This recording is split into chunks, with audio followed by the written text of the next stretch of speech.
Fatara no yara badi harat Fatara no yara badi haran kutsi Jabin shui Shiram shui Te mirabin shahi Nerbida Te nirandahi Har bifi Undun tira bifi nan tutsi Disataho Dibikwara mite Enerbadi Ramaka mite Rashita Rasitu Gihantuto Bitwini Nedinyunto Bitsiti Nebi Batito Hinshadu Digwito Di Ato Goge Arahmi Ka Nuadi Hotsi Neka ge Arahmi Dihio Kagihe.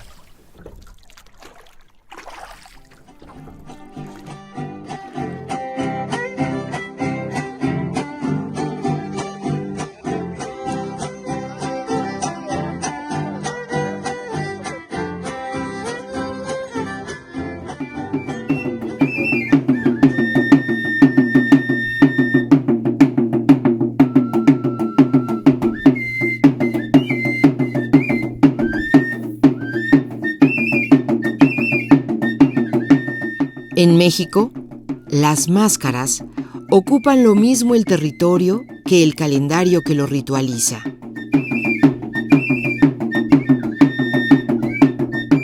En el dilatado sistema festivo, no hay descanso para las máscaras y para quienes las portan, para quienes acompañan con música o se emplean en la preparación y desarrollo de las fiestas. El ciclo festivo es circular, se cierra y se abre, inicia y concluye y vuelve a iniciar y así, al infinito, con una inalterable persistencia.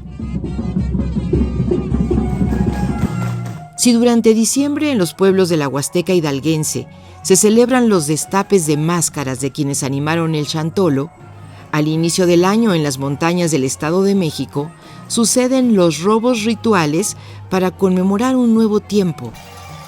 Unas semanas después, los pueblos otomíes del norte de Veracruz ofrecerán comida y bebida abundantes a las máscaras que en breve tiempo presidirán el carnaval en honor del poderoso Señor del mundo y sus epígonos terrenales.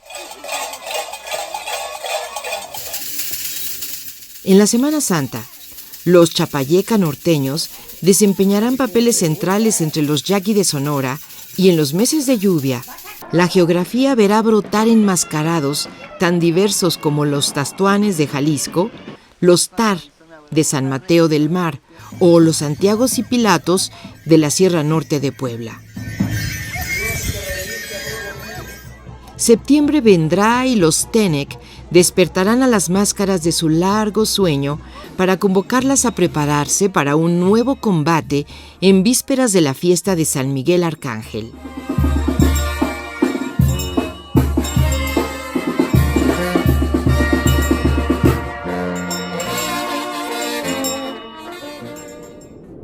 El territorio mismo, los cerros, las barrancas, son una gran máscara, como sostienen los popolocas de Zapotitlán Salinas, en la Reserva de la Biosfera de Tehuacán, uno de los sitios donde los arqueólogos han encontrado máscaras de más de 10,000 años de antigüedad. Solo que yo siempre le pido permiso al espíritu antes de ponérmelo. Siempre. ¿Pero lo haces en voz alta? No, bueno. Es una cosa muy personal. Ya, okay.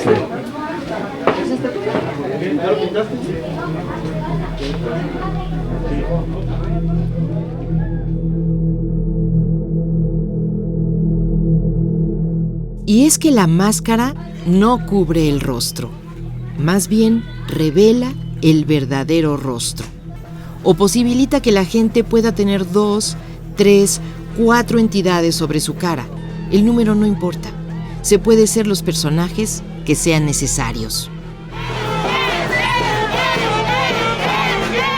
Algunos dicen que la máscara ya está hecha desde antes que el artista mascarero la perfile. Es posible que su talento le ayude a eliminar lo que le sobra de madera y agregar colores, detalles, pelos o cuernos de animales, dientes o colmillos, barbas y bigotes, sombreros. Pero la máscara ya está viva en el árbol. Antes de tener la forma, ya es jaguar, pájaro, culebra, viejo, el apóstol Santiago o una loba, la muerte o un payaso. Aún en el monte, la madera escuchaba a los pájaros, al trueno, al rumor de la espesura salvaje. La máscara ya sabe la música antes de ser máscara. Ve cómo se mueven los animales, los conoce de noche y de día.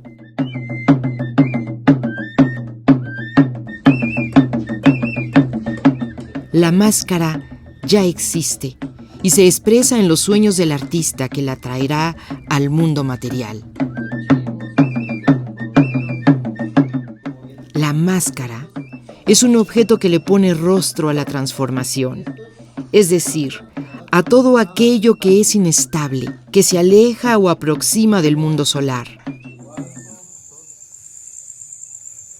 Pero la máscara generalmente está inmóvil, inactiva, silente. Duerme en los altares de los curanderos, donde se les revive con velas y trago en caso de ser necesario que les consulte algún asunto importante. O están en el tapanco, envueltas en bolsas de plástico o en costales, esperando que les llegue el día indicado para que hagan su trabajo. Son activadas mediante la música y en ocasiones con sangre. Se les da la bienvenida de nuevo al mundo con sahumerios y copal. Se les ofrece comida, bebida y luego se colocan en los cuerpos de los danzantes, quienes dejan de ser temporalmente seres humanos y adquieren el cuerpo y el alma de su personaje. La máscara, la ropa y la música son una poderosa herramienta de transformación. El enmascarado adquiere el modo de moverse, de hablar, de estar en el mundo del personaje que ahora encarna.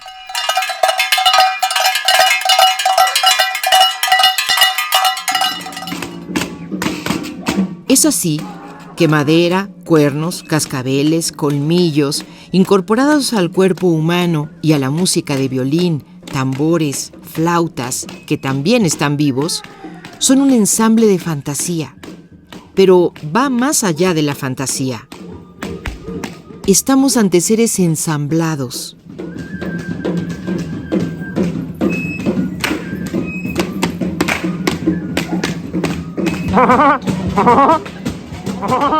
Sus gestos, murmullos, chillidos o susurros son el lenguaje del caos, de la fertilidad, de la lluvia o el rayo. Sus palabras vienen de un mundo otro, incomprensibles para quienes asistan a contemplarlos en la plaza o en los rincones del pueblo.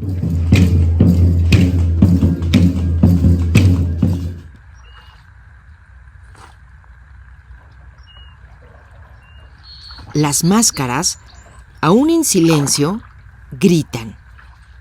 Pero cuando se vivifican, suelen mediar entre los diversos mundos en relaciones rituales complejas. En los múltiples mundos donde operan, las máscaras se caracterizan por la incertidumbre.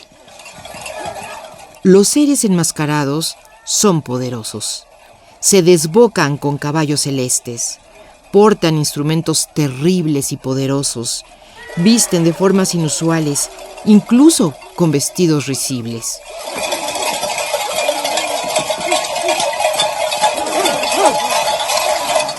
Su exótica parafernalia trae la posibilidad de hablar con los muertos o encontrarse con los ancestros.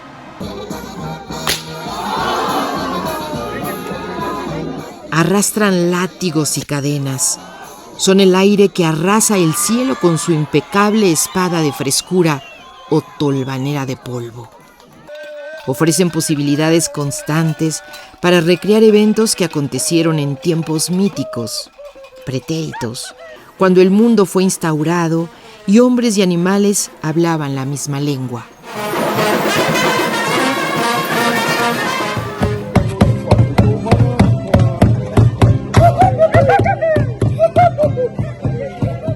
Las máscaras reinventan en cada instante al mundo.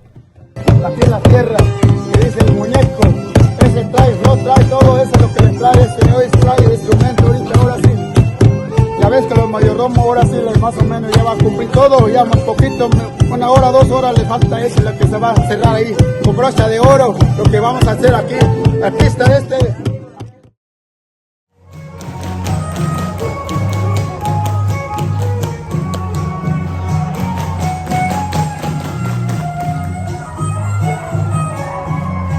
Toda la parafernalia de la máscara se encuentra activa de forma permanente, danzando con los tiempos de la fiesta, que son también los tiempos de la vida, incluso cuando se celebra a los muertos.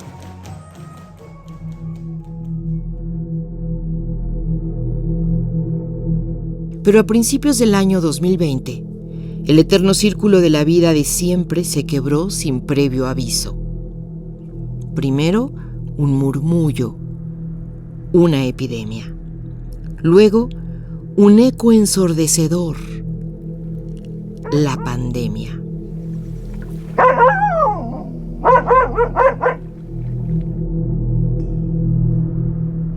Las palabras virus, fiebre, gripa, se colocaron como malos aires entre las preocupaciones cotidianas de la gente porque antes de la enfermedad llegaron las noticias que la describían como un espectro implacable. Nadie la vio arrimarse, pero es cierto que tampoco era una desconocida. Años atrás, ya se le había visto deambular por los pueblos y cañadas con otro aspecto, otra ropa, otro rostro, pero haciendo siempre lo mismo, atacando en silencio o a mansalva, deshojando la margarita de las familias y llevándose a la tumba a regiones enteras. Se escondía en lo alto de los cerros, donde con fuego se reía de la gente. Matlazáhuatl, Cocolistli, le nombraron los antiguos, tratando de encerrar en una palabra lo aciago de sus efectos. Esta vez venía entre la niebla espesa, a escondidas, y en sigilo se fue metiendo. Cuando despertamos, ya estábamos bajo las reglas que su miedo nos impuso. El silencio fue nuestra primera respuesta.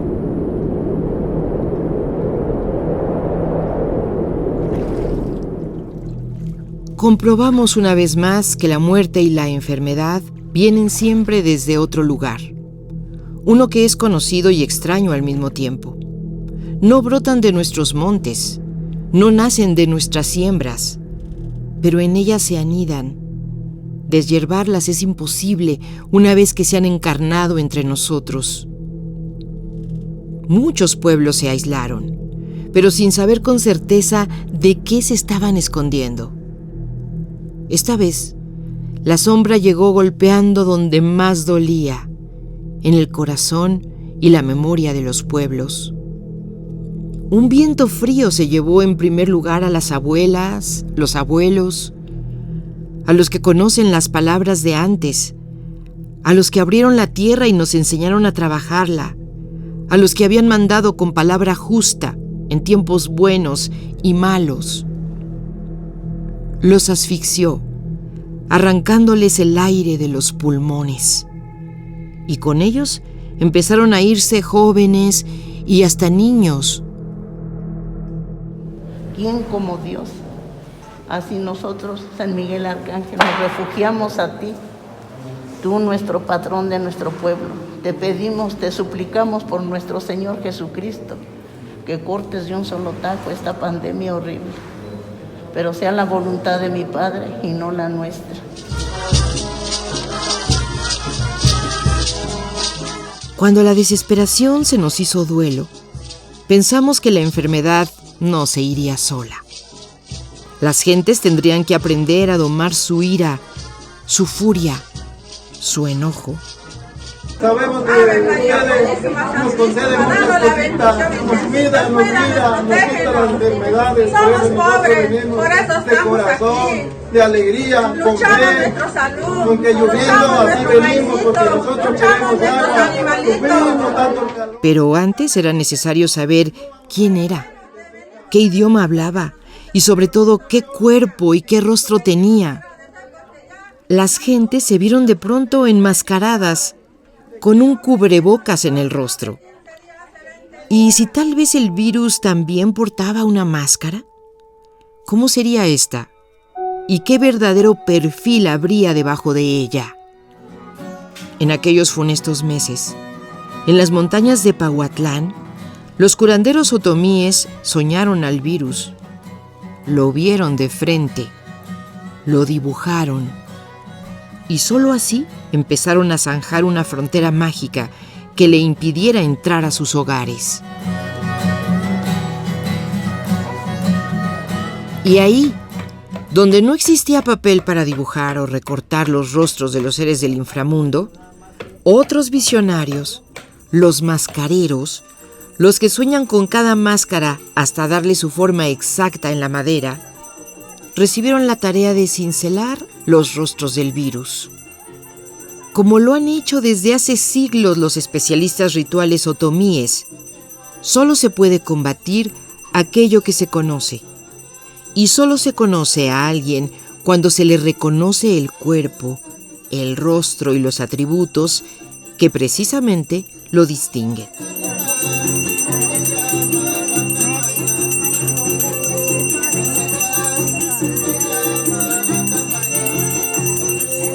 En mucho ayudaría a contar con diferentes miradas sobre un virus que, por tener muchos rostros, exigía un esfuerzo plural para retratar lo más detallado posible, bajo la mirada siempre atinada de quienes saben tallar las facciones de seres de muchos mundos posibles.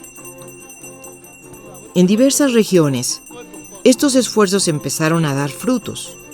Muchos mascareros hicieron suyo el llamado de ponerle rostro al virus, creando objetos que además grabaran la estética de su propia experiencia histórica. Muchos utilizaron las imágenes transmitidas y retransmitidas en los medios de comunicación acerca de un virus coronado que asemejaban una esfera con puntas. Pero no se limitaron a ello. Añadieron además las formas mediante en que lo nefasto se encarna en su imaginación. Cada uno de los mascareros eligió la forma más cercana a su propia cultura para describir la pandemia y sus efectos. Reconocemos múltiples respuestas a este llamado, las más provenientes del estado de Guerrero. Buenas tardes, les habla su amigo Nicolás Peñalosa, el Diablo Mayor. Desde la Costa Chica, 2 mascareros propusieron los primeros modelos. Nicolás Peñalosa, de Ometepec, imaginó al virus de verde rostro, cuernos de toro y cabello de crines de caballo de 2 colores. Una mujer infestada la imaginó fuera de sí, con una lengua marcada por el símbolo del virus, como profiriendo un grito que causaba el pavor de los humanos. Viajando entre la Ciudad de México y Coajinicuilapa, Olga Manzano y Baltasar Castellano idearon un diablo afromestizo con cuernos de chivo y barbas de crin de caballo. Sus largas orejas mostraban la configuración de las proteínas que se difundieron universalmente. También en Guerrero, pero en la cuenca del Alto Balsas, el mascarero nahua de Ozomatlán, Germelando Baltasar Basillo, creó lo que para él era el origen de la enfermedad: un cerdo asociado con enfermedades letales. La máscara representa un castigo por el abuso en el sacrificio de animales para el consumo de la gente de las ciudades. En otra máscara, Germelando presenta un rostro mestizo, un otro de piel rosada y ojos azules, identificado con el proceso de evangelización y sometimiento. Los mascareros de Citlala, como Armando Pascualeño, también hicieron una máscara de color verde para señalar que aún lo más sagrado se encontraba intervenido por la enfermedad. Un jaguar que se vincula con el agua, la abundancia y la vida. En la máscara elaborada por Fidel Puente en Teloloapan, al norte del mismo estado, se recupera la larga tradición de manufactura de máscaras que se pretendía ahuyentaran a los conquistadores en tiempos virreinales, tanto por los desagradables rostros que éstas presentaban, como por sus usos vinculados con cultos pensados como heréticos. La máscara COVID se distingue con 2 marcas del virus que, emergiendo del cuerpo, están salpicadas de sangre. ¡Viva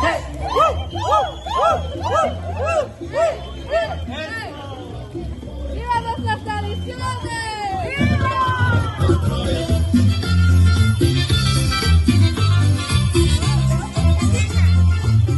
Desde Oaxaca y en San Mateo del Mar, en el corazón del pueblo Icot, Diego Victoria Hidalgo buscó un tronco de buen tamaño para tallar una máscara del personaje llamado Tar, de la danza del pez espada. La tarea no fue sencilla, y no solo por la enfermedad. San Mateo, o Ticambaj, vivió en plena epidemia. En junio de 2020, episodios de violencia comunitaria que arrojaron un saldo de varios muertos. Por eso, su máscara demuestra cómo la muerte penetró a manos de humanos y no humanos, convirtiendo a la enfermedad y a la violencia en un mismo rostro. Hola, ¿qué tal? Les saluda Johnny Calixto, artista plástico del municipio de Ahuehuetitla, del estado de Puebla. En la Mixteca poblana, Johnny Calixto, originario de Ahuehuetitla, diseñó su máscara como un tigre tecuán marcado por la infamia y la maldad. El devorador de la gente tiene tatuada la muerte. Esta máscara, fue inspirada en la mítica máscara de Tecuani o máscara de loba, de la tradicional danza de Tecuanis de Ahuehuetitla. Esta máscara, el fin es dar un mensaje con ella, un mensaje de lo cual el mundo se vio afectado, ¿verdad? Se vio afectado por esta fatal enfermedad, esta pandemia que ahora sí que afectó hasta los rincones más ocultos del mundo.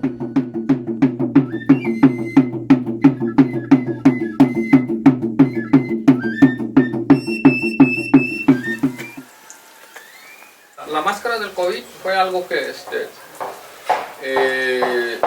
las primeras imágenes que yo vi fue en color verde, pero fue las primeras imágenes que me motivó a hacer esta máscara, así como está. El mascarero de la Huasteca hidalguense, don Juan Hernández González, creó una versión nahua del COVID, con un rostro deforme y sanguinolento que evoca la enfermedad más letal y devastadora de pueblos, el cocolistli, la peste. Fue algo importante en la humanidad, porque no fue nada más de un lugar. O sea, esto fue a nivel mundial y yo creo que es algo que va a quedar ahí plasmado en una máscara, ¿sí? Y no simplemente, por ejemplo, la del COVID. Hubo otras máscaras representando a las personas con un cubrebocas, ¿sí? ¿Qué pasó después de la pandemia? Por su parte, artistas del taller Mascuali, en Tantoyuca, Veracruz, se afanaron en la elaboración de un cubrebocas de madera que asemeja los colmillos sangrantes del Tlacatecolotl, el depredador de cuerpos y almas por excelencia.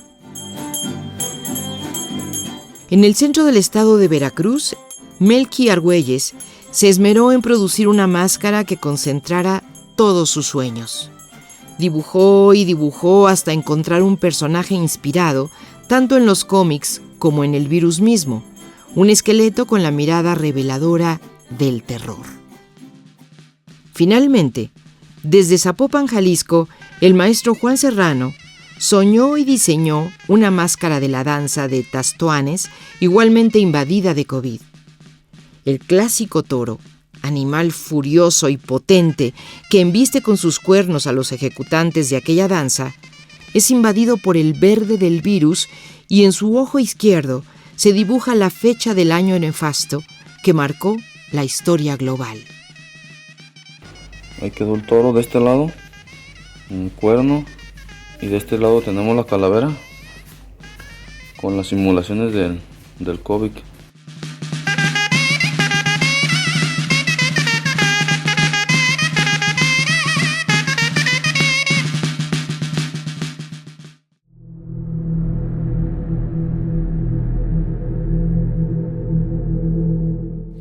La noche de la pandemia fue larga y oscura. De ella, los pueblos no salieron ilesos. En algunos, familias enteras desaparecieron en cuestión de semanas. El luto se convirtió en parte de cada jornada. Hubo pueblos en los que no se ponía el sol sin que las campanas doblasen despidiendo no a uno, sino a varios difuntos al mismo tiempo.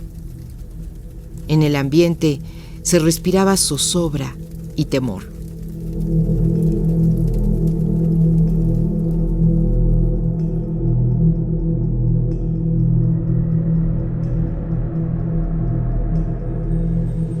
Pero lenta y silenciosamente, la batalla empezó a ganarse cuando los pueblos comprendieron contra qué y contra quién luchaban.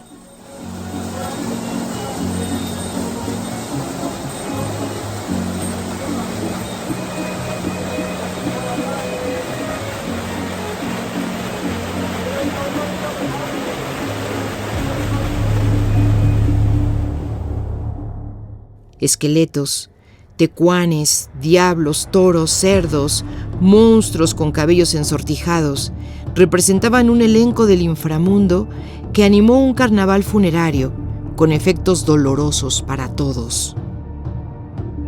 Conjurarlos fue una tarea que exigió incrementar, hasta donde fuera posible, las tareas rituales indispensables para doblegarlos a través de la negociación convincente, la exhortación enérgica y la expulsión arriesgada.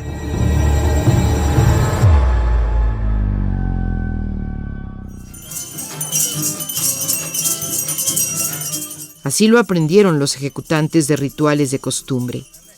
Antes de actuar, es preciso conceder un espacio a los seres nefastos, pues hasta ellos tienen derecho a comer y a beber.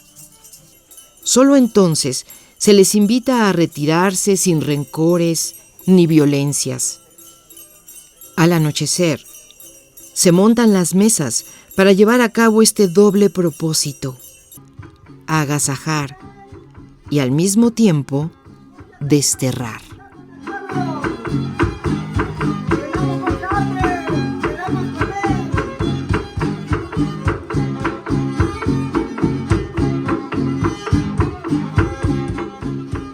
El virus, de quien no se sabía nada, recibió un rostro.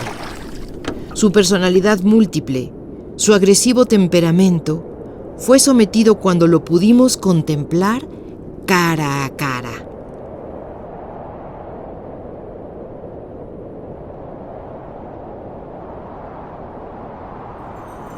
Fue así que las comunidades lo combatieron de frente y pudieron ponerle fronteras, purificando montes y manantiales, espacios públicos y los sitios donde la gente se reúne para hacer comunidad.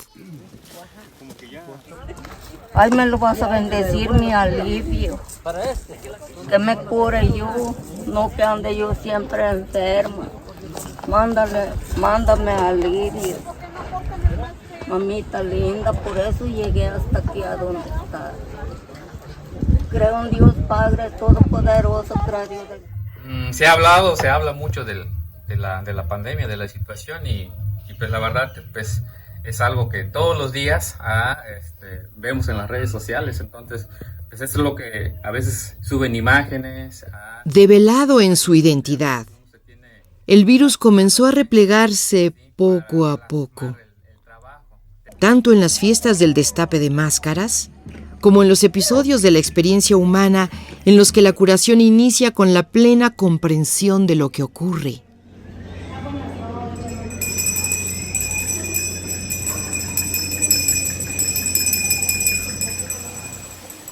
Y al amanecer, el virus tomó de nuevo su barca y se desvaneció entre la niebla matutina.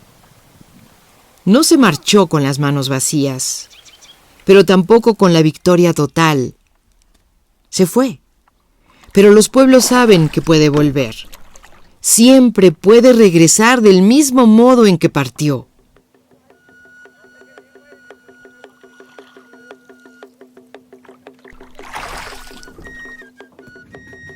El mérito de los pueblos, en este nuevo episodio de una larga batalla contra las enfermedades que buscan despojar a la gente de su tierra, reside en que muy pronto reconocieron los rasgos del virus y con ellos su potencia y también su debilidad. Así, al nombrarlo, al darle un rostro y mirarlo sin temor, lo volvieron vulnerable, porque aquello que se nombra deja de ser un espectro incierto y se convierte en algo que puede comprenderse, enfrentarse, doblegarse. Un virus fractal, manifiesto en los cuerpos, en el aire y en los sueños. Una enfermedad que tiene un límite si se le descubre y se le encara. ¿Dónde vamos a llorar? ¿Dónde vamos a tirar nuestra lágrima? ¿Dónde va a chillar nuestros hijos? ¿Dónde va a llorar nuestros nietos?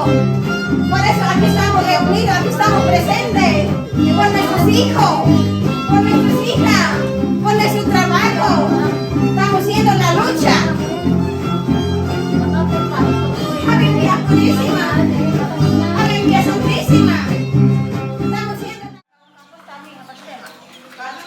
Nuevos saberes han quedado inscritos en las manos de quienes saben hacer rostros para existir en el mundo y en la memoria de los pueblos que mantienen la lucha por la vida, su historia y sus derechos a seguir nombrando el porvenir.